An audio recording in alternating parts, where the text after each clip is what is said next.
Hello and welcome to the Special Ed Strategist podcast. I'm your host, Wendy Taylor, IEP coach, educational therapist, and mom who knows firsthand the ups and downs of navigating the special education journey. Today, we are diving into a conversation that so many families need. My guest, Dr. Karin Varblow, a neurodivergence specialist, pediatrician, and advocate who brings together experience in medication management, behavioral strategies, care coordination, and parent support. She's also a mom with lived neurodivergent experience herself, which means she truly understands both that professional side and the personal side of this work. So if you've ever felt like you're juggling two separate worlds, the healthcare at home and support at school, and wondering how to connect the dots for your kiddo, this episode is for you. Dr. Varblow and I are going to explore how parents can reframe behaviors, confidently navigate conversations about medication, and build stronger circles of care with teachers, doctors, and therapists. So grab a notebook because today's episode is packed with strategies you can take right into your next meeting at school, whether it's an IEP 504 or just a connection with your kiddo's teachers. Let's dive in. Hello and welcome, Dr. Varblow, for joining us today. I'm excited to really kind of talk about bridging health and school with neurodivergence and advocacy all wrapped into one powerful conversation. So thanks for joining me today. Thanks for having me. It's my pleasure. Absolutely. Can you just tell our listeners just a real snapshot about who you are and kind of what brought you to this field? Sure. And it was a windy road, I have to say. It was not As a straight line. As they all are, right? Right. So my first job out of college was working as a teacher in a residential treatment center for kids who were there for substance abuse, residential treatment. So middle schoolers and high schoolers who were inpatient for 30 to 45 days. And I was helping them sort of get caught up with some of their schoolwork while they were there. That led me to want my MSW. So I went to social work school and I got most of the way through that program before I decided that I wanted to be a doctor. That meant that I had to take science classes that I'd never taken before for the pre-meds. So did that, went to medical school, became a pediatrician, and I worked in general pediatrics for several years.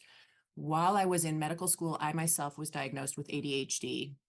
And that was very enlightening to me and really started me down a journey of discovering and learning about neurodivergence broadly. While I was working as a general pediatrician, I started noticing that when I was trying to get treatment for my own kids and build a treatment team for my own kids, and when the parents who would come see me were trying to build teams for their kids, it was really difficult to find somebody who would create a coordinated, cohesive treatment plan for treating ADHD or other developmental challenges. And so I got really, really frustrated and decided that I would take it upon myself to learn everything I could learn about ADHD. So I went to, the OTs and the PTs and the psychologists and the psychiatrists and all of the appointments and just soaked up every meeting I could find, every book I could read, soaked it all up and became my own care coordinator for my kids. And then decided that might not be a bad service to provide to other people. So I started doing that, very quickly learned that ADHD rarely happens alone. So I've just been broadening and broadening and broadening my education ever since to include autism and anxiety and depression and tic disorders and OCD and all kinds of other things. So it's been a windy road, like I said, but it's a lot of fun. A lot of fun. And I know folks can't see me at the moment unless they're watching on YouTube. And I'm shaking my head because I too had a similar experience with my son, my middle son, who's a brain cancer survivor, and realizing the medical world and the school world, and we talk about this on the show, operates often in silos, and having that core care coordinator is incredibly important because as parents, we're exhausted of trying to also, work and maintain a house and all of the stuff that we juggle in life. So having that element to help parents communicate with either side of that silo and also the community, right? So you have home, you have healthcare, you have school, the community, and really trying to keep all of these balls that are in the air kind of together for a family is incredible. And that's a lot of what I do at Learning Essentials as well, is helping parents take all the information, synthesize it, prioritize it, and then communicate with the team of folks that may be with a child, whether it's in the school day or outside the school day. Yeah. It's so important, and it's so overwhelming as a parent and as a former primary care provider and social worker. The whole concept of having somebody to really coordinate all of the pieces was near and dear to my heart. So I'm thrilled also to be able to help with that. Yeah, exactly. And before we kind of go into our conversation, I like to ask my guests, what is something that's little known about you, whether it's a hobby, traveling, whatever it may be, that doesn't necessarily relate to your current role as a professional? I would say that I just love to be outside whenever possible. I like to be outside, fresh air, natural sunlight. That really feeds my soul. Yes, and that It's sunlight important to is me. huge as we're getting ready to go into the fall and winter. Right. For sure. All right. So, what does it look like? We're going to dive right in for Okay. families, right? To, again, like we said, they're carrying these maps of healthcare and school and home. What can it look like to weave those together so everyone on a kiddo's team, like we just sort of talked about, right? We mentioned that care coordinator. What does that look like so that everybody is really surrounding a student, a child, and supporting them? It's funny because we do have this siloed approach, and what gets lost is the idea that there is one kiddo at the middle of it. Yeah. It's this child is not just a student or just a patient or whatever. It's one child, one body, one mind, and one life. And when we can keep that as the central premise and tenet of our work, I think it's really helpful. You know, nobody learns at their best. Nobody is at their best if their brains and their bodies are not functioning well. So whatever the components are, they have to be integrated in order for the child to thrive. Parents can typically keep that in mind, but when they are sort of at the mercy of this big institution called the school system or the big institution called the healthcare system, it becomes overwhelming to try to keep everybody focused on the one child and their whole life. And that's why I feel like professionals, we all need to just work harder to help these parents feel like we are all integrating with each other to keep our focus on the one child. And I think that's true whether the health issue is sort of what we've traditionally cordoned off as mental health or cordoned off as physical health. Again, one child, one body, one mind, really trying to keep that all together. And the key there is communication. This can feel really daunting to parents. I think part of the challenge for parents is that they often feel like, or are sometimes treated like, they don't have any credibility in the conversation. There's this sort of, excusing of ourselves that we do as parents where we say, I know I'm biased, it's my child, but here's what I see. And that can lead to their input being discounted, whether the parents sort of discount ourselves by excusing our bias, or whether the people that we're talking to, the professionals on the other side, discount us as sort of just the parent who's biased. But if we keep the communication open and equal, we can keep that focus more holistic. The other thing is that, as a parent, when you feel like you're trying to sort of wrangle the healthcare system and the school system into conversations and into communication, it feels huge. But I like to really remember to dial it down to find a person, find a representative in each of those systems who will communicate with you and will receive communication. And then it doesn't feel quite so huge and impossible. And I think that is it, right? In terms of we want to empower our parents, whether it's representing themselves and their family at a school table or a medical table, that they do have this voice. They do know their babies. They have that instinct if something is not aligning, and empowering our parents with what can they do to communicate so they don't feel like they have to shrink or excuse themselves? And there's that value in also teaching parents how to collect data, whether it's, at home or in the community, whether it's mental, physical, cognitive, whatever the impact on a student is, be that data collector, get curious of how does this align to other students? And then how do I report that? My lens, just being an IEP coach and helping parents with the IEP process, is really with the school, but really it's the whole team that we're talking about. And I like that you say a representative, because if in the medical space or in the school space, you have this representative in the school space, it could be a case manager that's in charge of special education.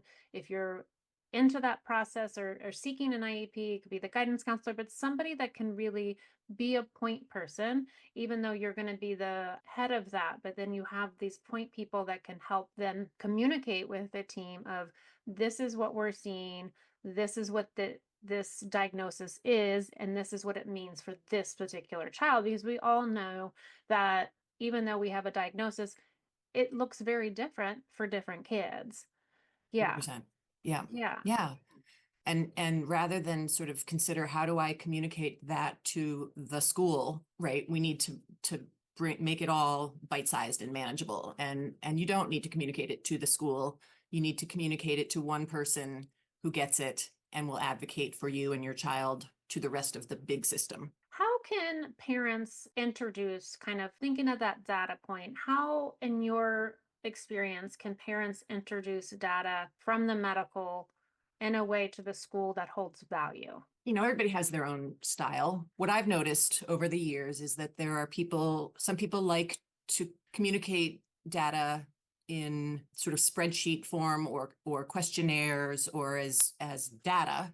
Other people like to communicate in narrative form. And so what I think is the most helpful thing that the parents can do is find out from the various parties what their preferred styles of communication are. And if the teacher likes to communicate via narrative, but the physician likes to receive information via questionnaires or charts, then maybe the parent can help translate the narrative into zeros and ones or what have you, to provide it to the physician, so that each party is communicating in their own language. And again, it's a heavy load for parents, but I do think that if we want the professionals to give and receive the information in the way that is most clear to them, then we need to work to be the translators as parents. The parents need to work to be the translators. Or yes, absolutely. Or seek somebody that can help them be the translator, because Yes. oftentimes you have that fear and you have the love and you're trying to, and the overwhelm. So having somebody that can say, okay, this is what I'm seeing and let's kind of put this in order, and this is where this could benefit. And speaking of this communication, families, I'm going to switch a little bit here, but families whisper, about medication. Some families are worried about the stigma or judgment. What are some misconceptions about kind of thinking of medication management and how parents can confidently share that information with schools or teams so that everybody has, knowledge is power. And so that is an important element of care for a student, for a child, is, are they on medication? What does that look like? What does that mean? So how can parents share that in a way that they feel comfortable and they feel confident? To me, the medication piece is sometimes almost like a red herring. And I think that the real issue is not the medication itself, it's the difference. It's the fact that that this child is different in some way from their peers and needs supports that their peers don't need in order to thrive. So I think what makes a lot of parents reticent to sort of talk about the medication is they're afraid that their child will be labeled somehow, or if the teachers or the school know that the child takes medication, that somehow that's going to lead to assumptions about their behavior or their character about their difference. And sometimes parents, I think, hope that if they don't mention medication, nobody will notice the child's difference. And I see it differently. What I believe is that people see the behaviors in children that they see, right? Kids behave and people see that behavior. And when kids are struggling, it comes out in one way or another, and the adults in their lives see those struggles. If the adults don't know what the real reason is for the struggle, they're going to create a narrative in their own head to explain it. And we as humans do this with each other constantly because we have to. We can't see each other's moral codes and value systems stamped on our foreheads. All we can see is each other's behaviors. And we make assumptions based on those behaviors. And for about 90-ish% of the world, that's pretty fair, because for most of the world, behavior is driven by the moral code, the value system, the goals, and the true self. The problem with ADHD and some of these other conditions that we're talking about is that there are other factors that are sometimes driving the behaviors. If the adults in this child's world don't know that, they're going to assume that it's possibly a character problem, a moral failing, a cognitive failing, parenting failing. They make up stories to explain why the child is behaving in certain ways. In my experience, the narratives that are created are almost never as kind or simple as, oh, they have ADHD, or oh, they're autistic. Well, oh, I just thought they were stinkers, or I just thought they were stupid, or I just thought that they were rude, or whatever it is, fill in the blank. So to me, when we can let people know the real reasons for the child's behaviors, what's driving them, and equally as importantly, what's going to help them to thrive, then all of those, the problems and the judgment and everything that can come with the incorrect narrative can go away. The child is thriving better. The child is exposed to much less judgment and much less sort of disconnect, right? Much less incorrect assumptions about who they are, and everything just sort of individual people are better able to connect when we get each other and can support each other. Does that make sense? Yeah, it does. And I think I always say this, that kids don't wake up wanting to be a jerk. Right. It's just not that way. And so when you have these heavy labels by adults saying defiance or avoidance, it's always like, but what is the cause of that, right? Is Yes. it a drive for autonomy? Is it sensory? Is it attention? What is causing this? And then to be able to say, okay, now I better understand it. Because you're right, oftentimes people can look at something and have their perception of it, even Sure. though their perception is not doesn't always have to be or is not reality. And so figuring out, looking at behavior and thinking of as communication, and then being able to reframe that information so that staff and other support people that are around your kiddo most of the day see that as, oh, okay, Susie's trying to communicate something to me, and this is, and here I am, the steward of this information. How can I help guide this child? Because oftentimes, from what I've learned and seen, that once students have whatever that behavior is, they feel guilty. They don't necessarily, there are times that, So true. that's a whole other podcast, but Right. they feel guilty. They feel shame. They feel, and then Remorse. now Yeah. you're like remorse, and now we're piling on traumas, and now, Yes. which then can lead to school avoidance and this whole thing. So what then, can we just talk a little bit maybe about some hidden messages that are behind behaviors like refusal or meltdown or even masking? Right? We Right. have students Right. that come home and have masked all day. And then, have you ever seen some hidden messages? And then how can we help our parents and listeners decode some of those patterns? That is where the money is. I mean, that's really the ticket. And so, sometimes the messages that kids are trying to communicate through their behavior, sometimes the messages are intentional and the kids are doing in the best way they know how something specific to try to get a message across. Other times, there actually is no message other than the child is impulsive and doesn't have the self-control to inhibit some of their behaviors. And so the message is not so much in the content of the behavior, but in the fact that that the child doesn't have the self-control to inhibit it.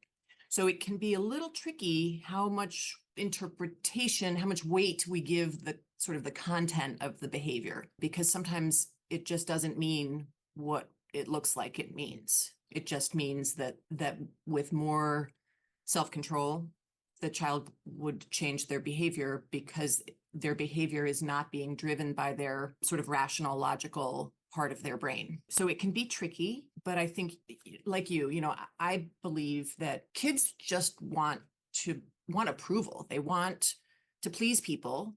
They want to feel accepted and loved and valued as they are. And so if they're behaving in ways that don't move in that direction, we do need to ask why. And if they are achieving that goal all day in school, but the toll that it's taking is so intense that by the time they get home, they have nothing left in the tank, then we need to understand that too. So sometimes I think the specific behavior is of less relevance than the fact that there is a behavior, right? And getting to what is actually driving the child to behave that way, because if they had the gas in the tank, the self-control, and the ability to sort of read the room, chances are they would do what they need to do to get a different response from the world. I would love your insight on, we talk about educational impact for an IEP, right? And like that bell to bell, everything in between, not only academics, but again, just processing memory and attention, social, emotional, sensory, physical, communication, all of those things. What advice do you have for schools that say, for a student that's masking, and then the school's like, well, they're doing fine here, but when they come home, they're falling apart? Have you heard any conversations about that? Absolutely. It's much, much more common than most people believe. Absolutely. And Yeah. it can be really confusing Yeah. because, again, it looks like the child is communicating something to the parents that has to do with the parents, when in fact, what they're communicating to the parents at home after school is about the school. So it can be very confusing. One of the things that our culture gets really wrapped up in is praise. And I don't think that we always really consider the impact of the praise that we give. So, for example, when somebody is praised for sort of complying with a request, if complying with the request actually sort of goes against their grain and takes a huge toll on them, it's not necessarily what we actually want for the child, and it's not necessarily what we actually want to reinforce or value or highlight. So if a child wants praise, which who doesn't, and gets it by complying, even when there's something that feels off about it to them, sort of at a deeper level, we are not praising them for who they are. We're praising them for who they're masking to be, pretending to be, which again reinforces this whole idea that people have to mask in order to be accepted and loved, which burns up the gas in their tank. And we end up in this cycle. Whereas if we can praise kids for things that are more unique to who they are and specific to who they are, rather than they're just sort of following the rules, and we can build connections that are authentic, then we are less likely to be sort of encouraging the child to burn through the gas in their tank too quickly. And we can teach them how to get through life, a day, a week, a quarter, authentically, which saves everybody so much distress and hardship. Yeah. So, what language then can help shift? We're at a meeting, right? And we're trying to communicate this as an adult about a student, about their kiddo. What language helps shift that meeting away from some blame towards problem solving? Right. So again, if there's blame, there's what people are blaming blaming on somebody has to do with sort of undesirable behavior or undesired behaviors, right? So the child is behaving in some way that is not making somebody happy. And that somebody, whether it's the teacher or whomever, is trying to understand the source of the behavior. They come up with a narrative, and that narrative might be the child is to blame because of their poor character or what have you, or the parent is to blame because of their poor parenting skills or whatever. When we can shift the whole approach from sort of coming down on somebody for doing it wrong and shift to like, how can we support you from beneath and help you do better? Blame then sort of is irrelevant, right? The question is, how can we support this child or support this family or support this teacher so that they can more easily work together with each other in productive ways? And if that's where we're coming from, then the blame really ceases to be part of the conversation. And wouldn't we have a phenomenal society if we all had that mindset, Right. regardless of supporting a kiddo or just, how can we be a light brightener for a human? I think is really Right. just a focus, How can we right? support each other in this difficult situation? We can all acknowledge that it's difficult. So, okay, let's get beyond acknowledging that and move to how can we support each other? So, talking about the care management and coordination, parents tend to get stuck feeling like trying to do it all, right? And they're going to get burnt out because they're again have 1,000 balls in the air trying to navigate. How can parents know when to push, when to delegate, when to rest? Oh, It's a I million think, dollar question, right? right? It is. I think, boy, parents have a lot to balance. There's always the sort of airplane model where you have to sort of put your own oxygen mask on first before you put it on your child or the people around you who need your help, because if you pass out, you're no good to anybody. And I think that that's valid. And I think it's challenging when people feel like they are in crisis. Nobody functions at their best when they're in crisis. And these parents often feel like they're in crisis, and these kids often feel like they're in crisis. And sometimes the teachers feel like they're in crisis, and sometimes the physicians do. And the more everybody is like not thinking clearly, the more everybody's spinning their wheels and nothing productive is happening. So I think the first thing to do is like, let's just take a big deep breath, because if there's sort of no blood and no fire, we have time to take a big deep breath. Yeah. So let's do that, right? And then prioritize. We need to think through things sort of systematically. Maybe the first step is getting a better understanding of what is driving your child's behaviors. And that might mean that we have to start with a comprehensive neuropsych assessment if that hasn't yet been done. So let's put that front and center and not so much sweat the what do I do in this situation and what do I do in that situation? We don't know yet. So breathe is the answer to what do you do in this or that situation until we have more information. And then once we have that information, then we're building an appropriate team of professionals who have insights and experience and expertise in various ways of supporting your child, depending on their needs. So we're building that team. We're facilitating the communication between those team members, like we talked about at the beginning, and we are always learning.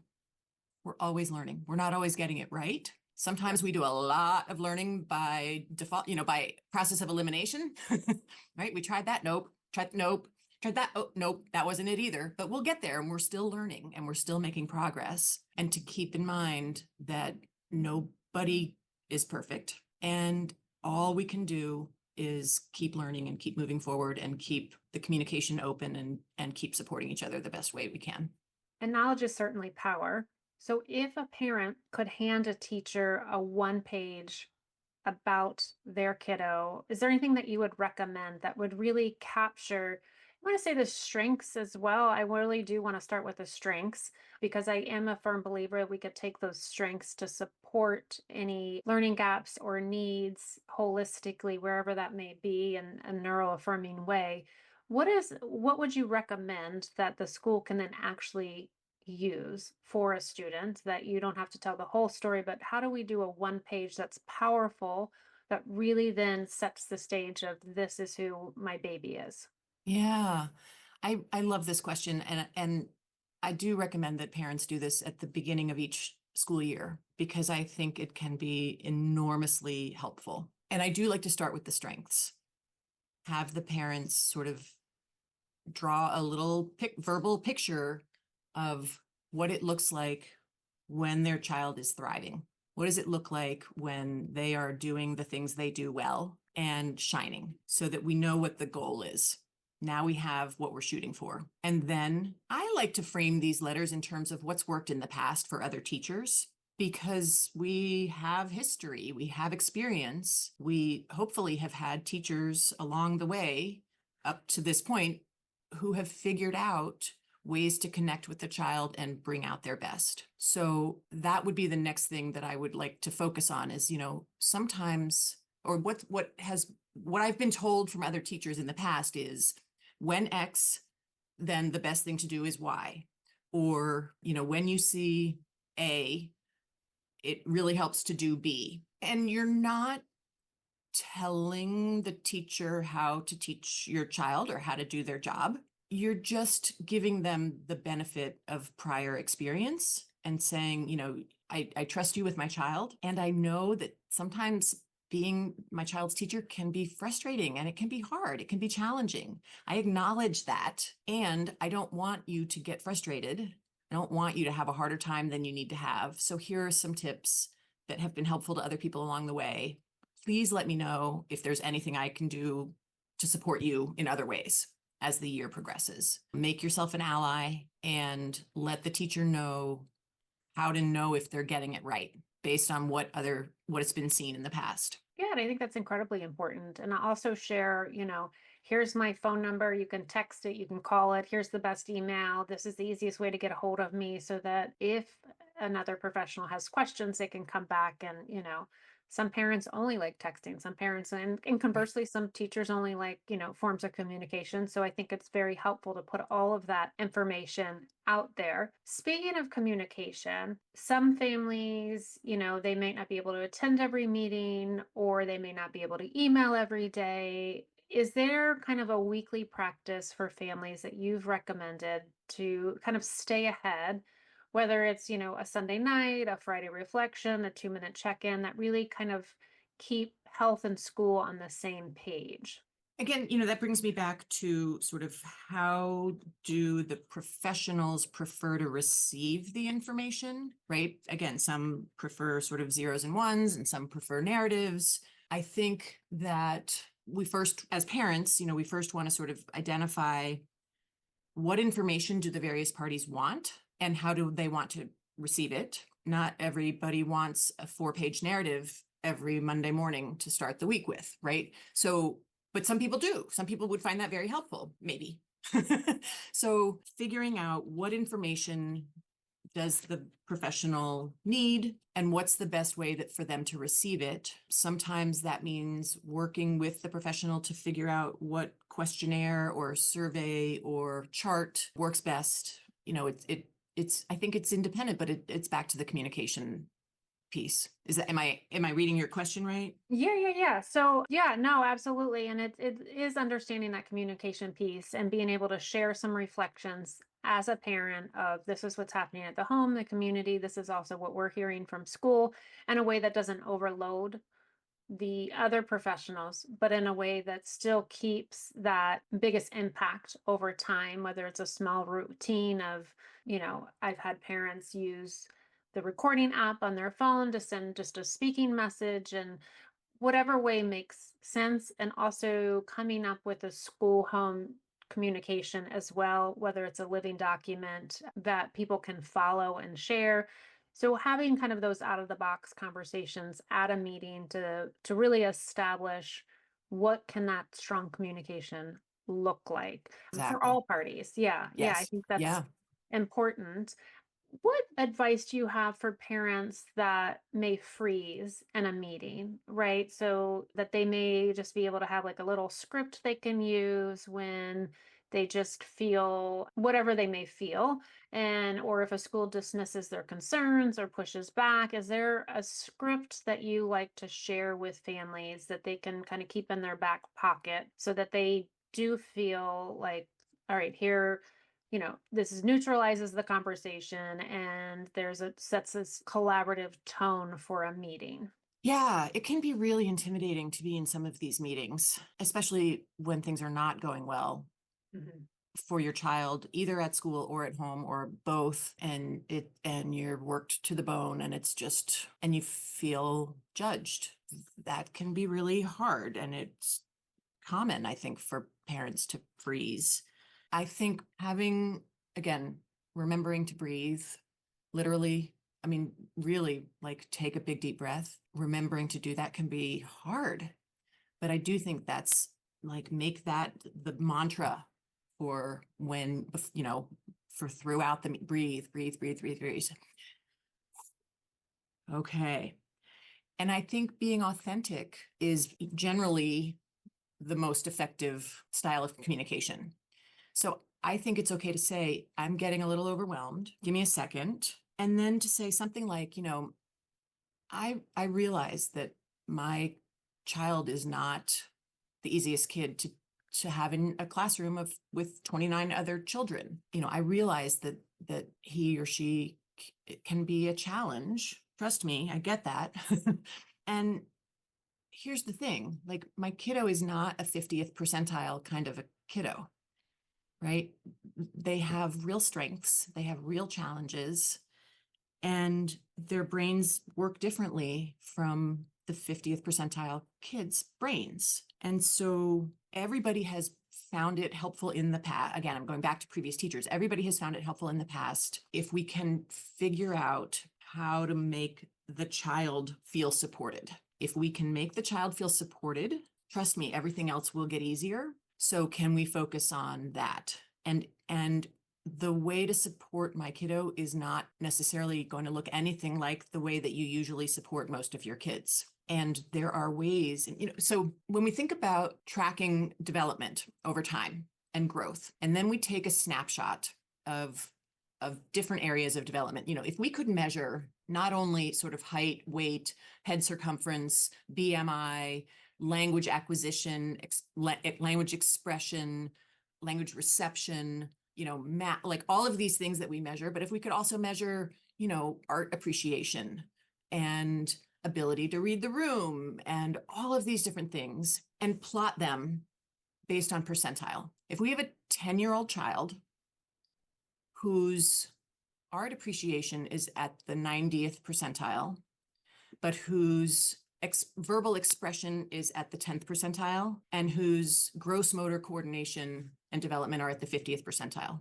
I said a 10-year-old child, right? So if the child is 10, 90th and 10th and 50th, what that actually means is that when it comes to appreciating music, the child is developmentally equivalent to, say, a 15-year-old, because the raw score that is the 90th percentile for a 10-year-old is the raw score that is, say, the 50th percentile for a 15-year-old, for example.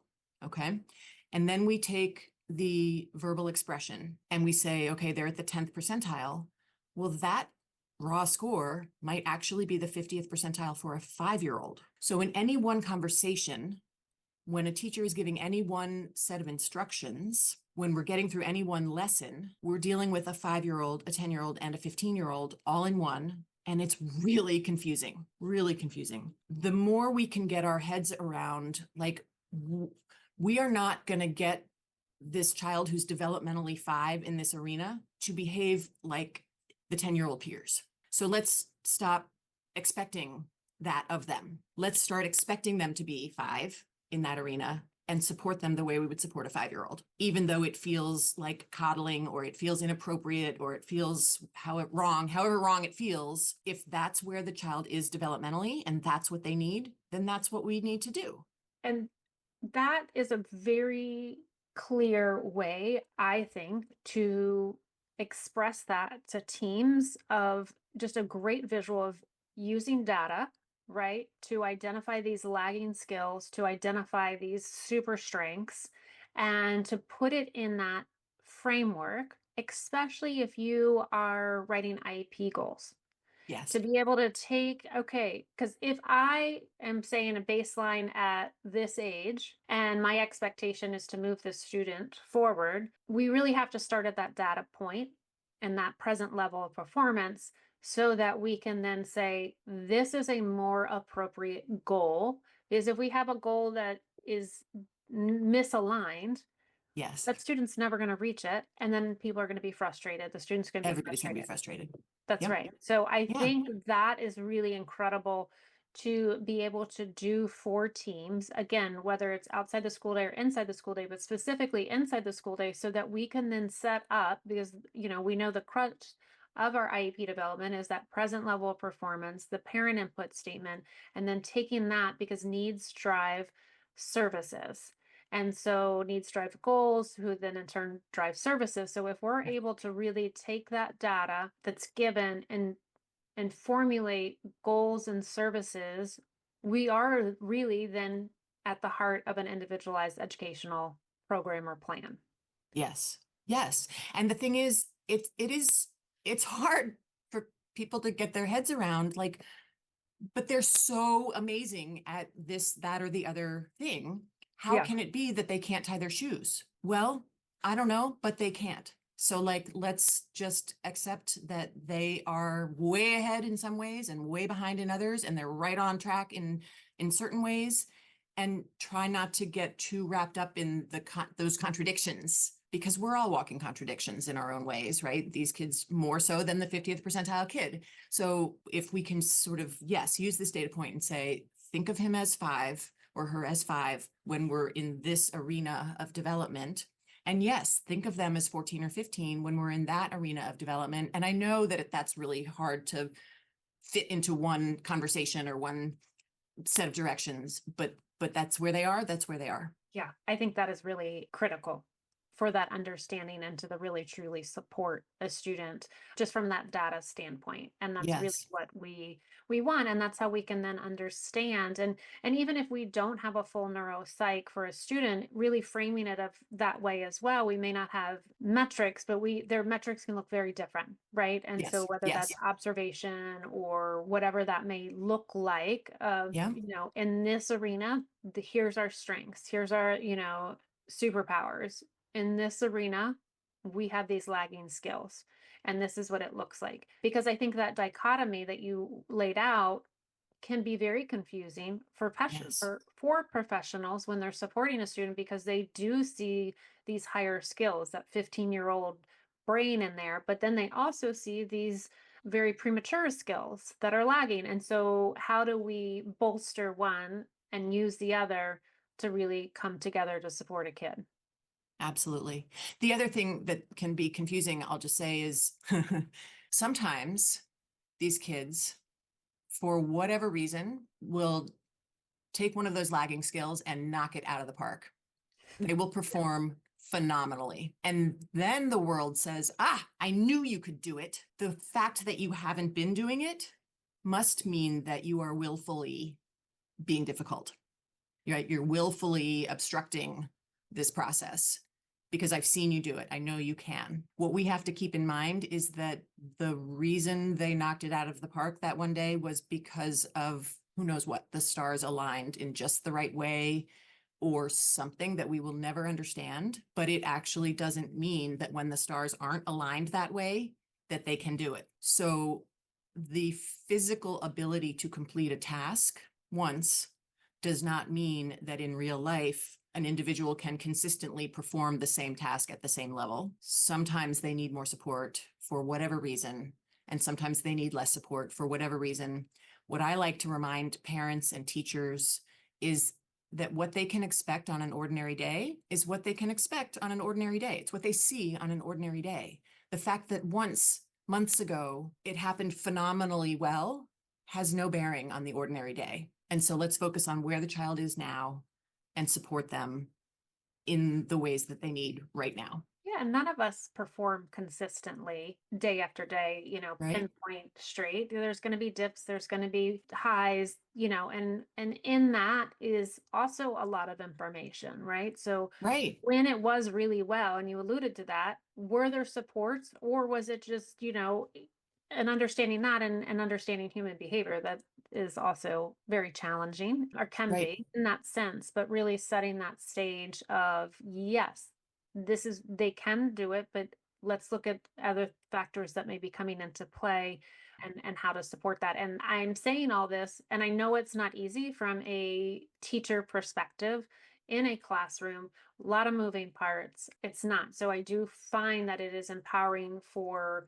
the voices to say, okay, this is what can go well, and this is how can we set it up in an environment that's not adding to a teacher's plate, but Right. being able to help the teacher in that process. When we consider the fact that, anger, disappointment, frustration, all of these sorts of negative emotions are essentially the result of unmet expectations. Sometimes the most important thing we can help people do is set appropriate expectations, because then if things go as you expect, it's as you expect. There's no problem necessarily, right? Because you were anticipating exactly what happened.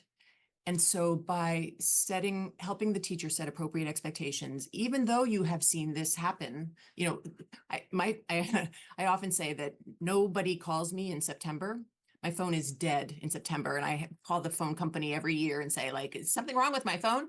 Because everybody's on their best behavior, right? These kids are knocking it out of the park often in September.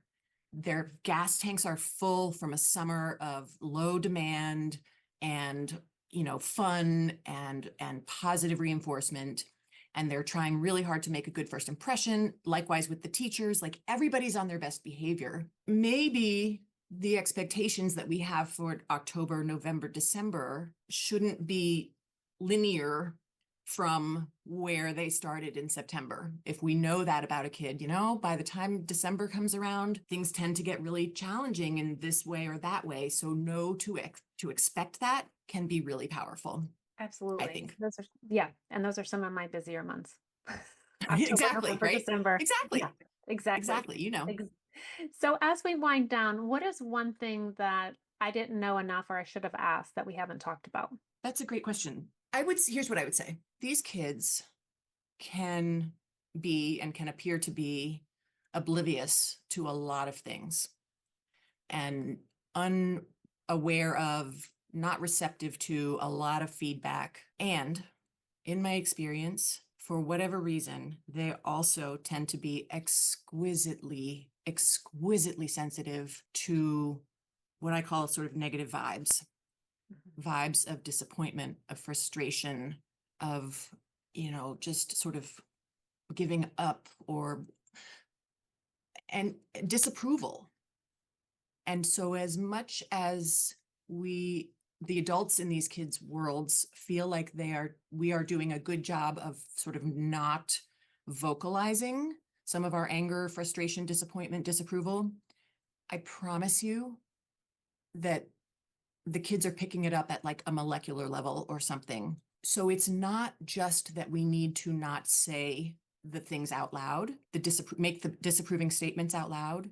The adults in these kids' worlds really do need to adjust our expectations and learn how to get more out of these kids for their benefit and ours, and find the ways to see the positive, because these kids just, it's bizarre how much they can miss and be oblivious to, but how just incredibly exquisitely sensitive they can be to approval and disapproval messages. So I think that's an important point. Yeah. And I'm glad you brought it up, especially, we have our super sensors as kids in that profile and really picking up and honing in on that little shift that may be. And I do want to add, including kids in the conversation when it's appropriate for that child's level, whether it's cognitive or where they may be, but really just understanding and asking them, including them of, we're making these plans, but really let's not forget who's at the heart of these plans is our kiddos, and what works well for you in school, what doesn't 100%. work well for you. And our kids will sing like canaries and let you Yes. know, Yes. this is working, this is not. And I think that's also really important to add to our conversation today. Yeah. There's an exercise that I often do with the older kids, maybe, high school and college aged kids. And I ask them about the time that they knocked it out of the park, whatever it was, right? Mhm. The time that they were so behind and they were failing the class, and they realized that if they didn't somehow get the information into their brains before the final, they would fail the whole class and have to take it again. And they somehow learned a whole semester's worth of information in 4 days and aced the final and passed the class. Like, I want to know, what did that look like? Where were you studying? Were you studying by yourself? Were you studying with other people? Were you in a really quiet sort of white room in the library? Or were you at a Starbucks where there's lots of energy around you and people are accomplishing all kinds of things? Did you have music playing?